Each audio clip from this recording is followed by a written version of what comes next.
Hi, everyone. It's Margaret Manning here. Welcome to 60 and Me. Good morning to everybody. Hope you're doing great. It's a lovely day this morning, just getting started with my day. But I'm actually drinking, of all things, coffee this morning. I decided to have a cup of coffee. I love tea. I drink tea every single day, but I just thought today just felt like a coffee kind of day. Yeah, I know you have those too. So, anyway, I hope it's my coffee. Hope that you're doing something great for yourself as well. I had a nice breakfast and I've got something good planned for the day. Now, I wanted to chat with you today about something. As One of our bloggers, Christine Field, wrote this article about wanting to, just how to adapt to this crazy time in our lives in our 60s, and how do we live a full day? What does that mean? And I was very intrigued by that because, probably like you, I mean, I have a routine that I go through my cup of tea or coffee, and then I do my exercises, and I some stretching. I do my meditation, and for me, I just, every day is kind of a gift. So I don't try to examine too much whether it's been a good day or a bad day. I just live every day as I best to the fullest of my ability. And I think that's probably what we all try to do. But Christine gave a kind of interesting perspective on the questions you can ask yourself to get a sense at the end of the day that you've lived fully. What does that really mean? Now, everybody's got a different set of circumstances. Some of you have grandchildren that you spend time with. Others are still working. Others are retired and enjoying every precious minute of not working, traveling, or doing your hobbies. And I bet some of you have started some businesses. We've probably got people that are entrepreneurs that are doing new, interesting things. And by the way, we'd love to know what you're doing. This might be a great opportunity for you to just pop in the section below, kind of what you're doing. If you've got a business, how are you running it? What are you doing to make money in your retirement? And if you aren't retired yet, what are you doing or planning to do to keep money coming in as you retire? Is that how you measure the fullness of your day? But I think that ups and downs of trying new things, making big plans, traveling or whatever, we actually come back to some basic, really fundamental questions. Here are the three questions that Christine says we should be asking ourselves, and I really love these. It's very thought provoking. So the first one is, what does your heart want right now? Just empty your thoughts, as she says, on a sheet of paper and just write it down. Write all the things like this, kind of free writing. Don't try to make sentences or paragraphs. Just write. What are the things that your heart really wants right now? And there's this magic thing called intuition that's a good guide right now. This is the time for that guide to let you know, what does your heart want right now? Be honest with yourself. Come on, you live life for others. You've done all kinds of wonderful things for businesses. You've given your heart and soul to family and friends and partners and lovers and husbands. But what does your heart want right now? What's going to give you that joyfulness in your heart, that sense of freedom and making your heart sing? What is it? The second question to ask yourself is, what are you feeling right now? Emotions aren't always wise. They sort of guide you down paths sometimes that are a little bit distorted or, tinged with regret or pain or just sadness. But what are you feeling right now? What's the word? I mean, are you feeling joyful? Are you feeling concerned? Are you feeling happy? Are you feeling optimistic? What are you feeling? I mean, are you feeling scared or apprehensive about something that you're thinking of trying? The strange thing about being this age, I think, is that you, in your mind, you know that you've got lots of opportunity, that this is the time to do stuff that you've really wanted to do. But then you've got this other little person that says, wait a minute, I've done 60 years of this. I know what happened the last time I did that. Or I know what happened the last time I tried to do this, and I'm not going to try again. Or you're scared, you're apprehensive. Maybe trust that intuition again to push you forward.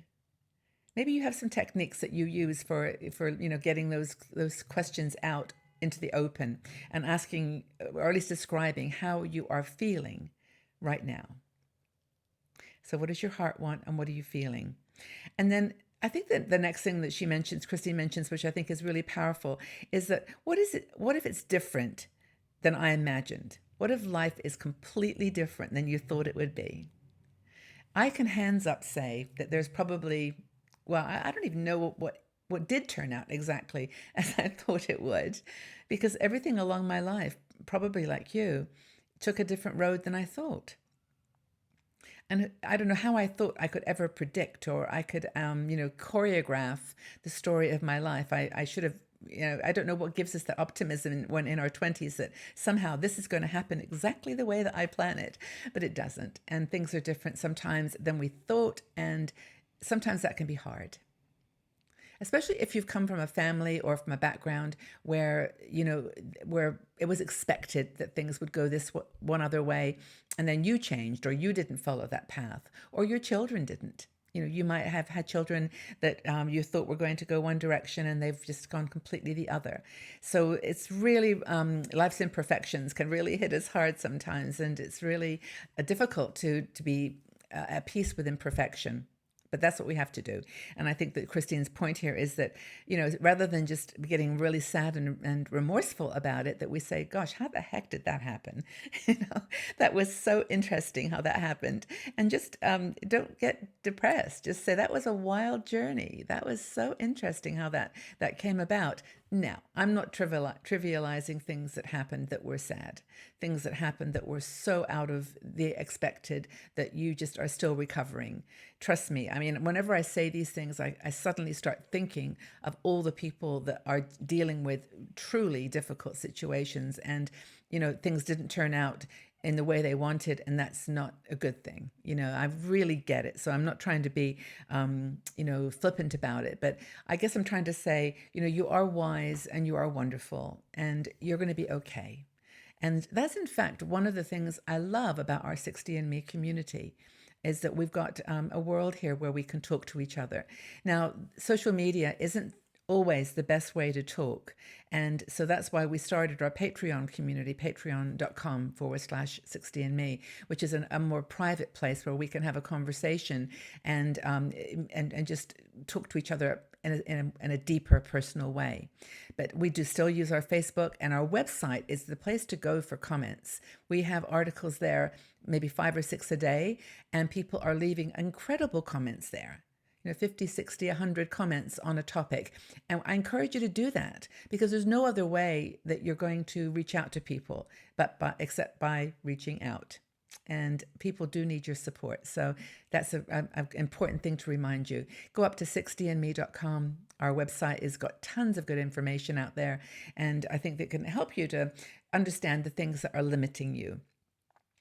And of course, Christine does give us a list, and I'm going to read some of them, because I think probably right now a lot of you are sitting there thinking, okay, so I have these assumptions and I'm going to have to deal with them or work them through.